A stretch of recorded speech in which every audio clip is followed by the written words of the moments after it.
लक्कड़ फाड़ के नाम से है, जो कि बर वक़्त एक ऐसा नुस्खा अगर आप तैयार कर लेंगे कि जो बर वक़्त आपको छैनी का काम देगा।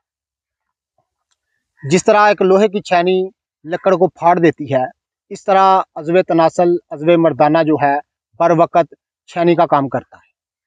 नाज़रीन किराम, इस कदर तंदी, खेज़ी और सख्ती आती है, अल्लाह की पनाह। और इस कदर सूरत-ए-नज़ाल को दुम दबाकर भागना पड़ता है। टाइमिंग भी बेशुमार आती है, तमाम जिस्म में ताकत की लहर दौड़ती है, लेकिन वो राज छुपा है इन जड़ी बूटियों में। ये जो आप बाज़ार से बहुत सारी अक़साम की आप अद्वियात देखते हैं, तो बहुत ज़्यादा इंसानी सेहत को बर्बाद करने के लिए वक्ती तौर पर फ़ायदा देती हैं, लेकिन इंसानी सेहत को बर्बाद करने के लिए काफ़ी हैं।